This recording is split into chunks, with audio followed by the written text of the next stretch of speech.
Madam side हो जाए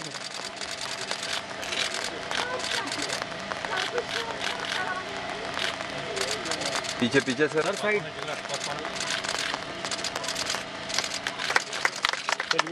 These plants as well as we propagate these plants to the public as well, and we distribute it to the customers and the departments and other departments. करते हैं sir regulated temperature ventilation. उसके बाद medicinal plants हैं. There are some medicinal nursery. हमारे पास medicinal plants to preserve.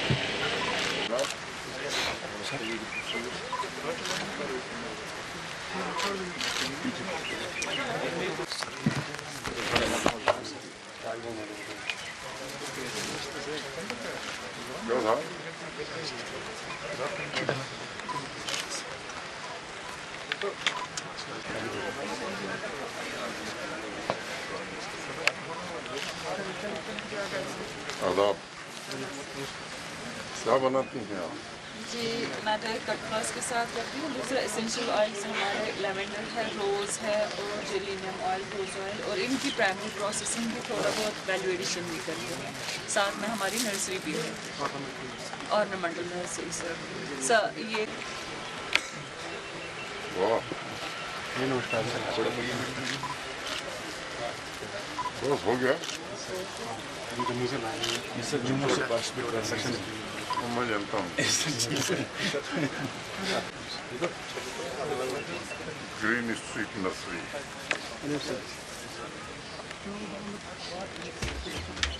हमारे यहाँ सदियों से रूहानी सतह पर भी फूल खिलते रहे हैं और यही फूल गुलदस्ते की सूरत में का है कि हर तरफ फूल ही फूल है।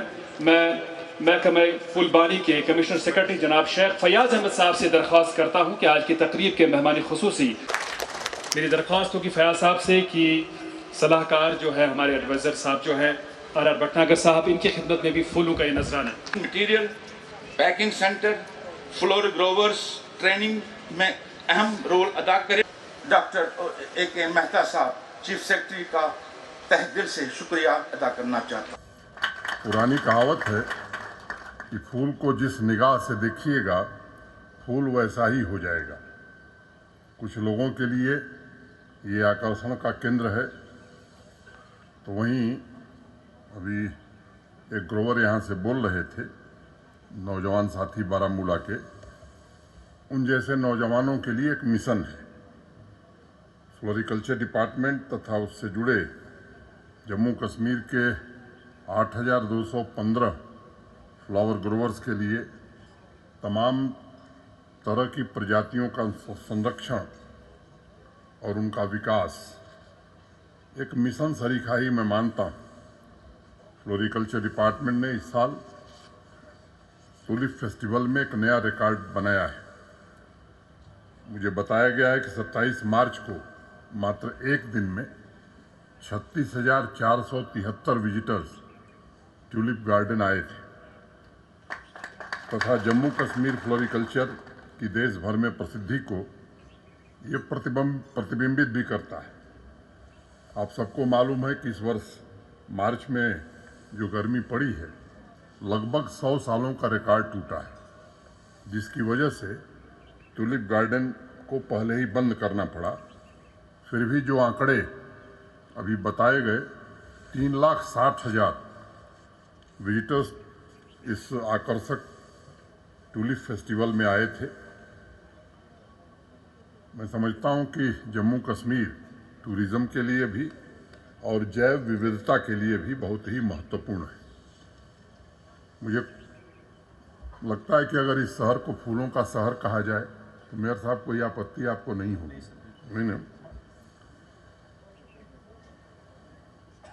पर्यटकों के लिए तकरीबन 35 कनाल में फैला गार्डन ये जम्मू संभाग में आकर्षण का नया केंद्र जो सनासर में बनाने जा रहा है डिपार्टमेंट, मुझे लगता है कि उस संभाग के लिए भी एक आकर्षण का केंद्र होगा। जम्मू कश्मीर हमारे देश की हजारों वर्षों की समृद्ध जैव विविधता की परंपरा का उत्तराधिकारी है और वाहक भी है। इसलिए एक विशेष फ्लोरिकल्चर डिपार्टमेंट के द्वारा यहाँ के फ्लावर्स 275 के आसपास गार्डन यानी कुल मिलाकर जैसा इन्होंने बताया फैयाज साहब ने, 10,514 कैनाल जमीन पर पार्क और लॉन की देखभाल की जिम्मेदारी ली है, इन्होंने इनको सौंपी गई। ट्यूलिप के अलावा हेरिटेज मुगल गार्डन का रखरखाव भी फ्लोरिकल्चर डिपार्टमेंट ही कर रहा है। पिछले कुछ समय से डिपार्टमेंट स्थानीय नौजवानों को, कृषकों को फ्लोरिकल्चर कल्टीवेशन के लिए भी प्रेरित कर रहा है, जो प्रसन्नता की बात है। और मुझे बताया गया है कि वर्तमान में लगभग 190 हेक्टेयर एरिया में फूलों की खेती हो रही है। असीम संभावनाएं हम देखते हैं। कृषि, हार्टिकल्चर और फ्लोरिकल्चर में जो आजकल मूलभूत परिवर्तन हो रहा है, मुझे लगता है कि उसको ध्यान में रखते हुए हमें आगे बढ़ने की ज़रूरत है। और अगर उस दिशा में हम कदम बढ़ाएंगे तो सामाजिक और आर्थिक व्यवस्था में सशक्त बदलाव लाने में हम समर्थ होंगे। कृषि, हार्टिकल्चर से जुड़े लोगों से, खासकर जो युवा साथी यहाँ बैठे हैं, उनसे मैं अपील करता हूँ कि फ्लोरिकल्चर डिपार्टमेंट तथा भारत सरकार द्वारा भी अनेक योजनाएं चलाई जा रही हैं जिनका लाभ आप ले सकते हैं। और मुझे लगता है कि अगर इन योजनाओं का मुकम्मल लाभ आप लेंगे तो बात जो प्रधानमंत्री जी हमारे कहते हैं आत्मनिर्भर भारत, तो हम सब भी आत्मनिर्भर जम्मू कश्मीर के निर्माण में कई कदम आगे बढ़ सकते हैं और आपका एक विशिष्ट योगदान इसमें हो सकता है। फ्लोरिकल्चर डिपार्टमेंट से भी मेरा अनुरोध होगा कि दोनों डिवीज़न में विभिन्न योजनाओं के बारे में अवेयरनेस का एक बड़ा कार्यक्रम चलना चाहिए। और इस तरह के आयोजन के साथ साथ बायर सेलर मीट अगर हम आयोजित करते हैं, अब समय आ गया है कि उस दिशा में हमें सोचने की आवश्यकता है। फ्लोरिकल्चर डिपार्टमेंट द्वारा स्थानीय नागरिकों, किसानों तथा पर्यटकों के लिए किए जा रहे प्रयासों का असर जम्मू कश्मीर में स्पष्ट रूप से दिखाई पड़ रहा है।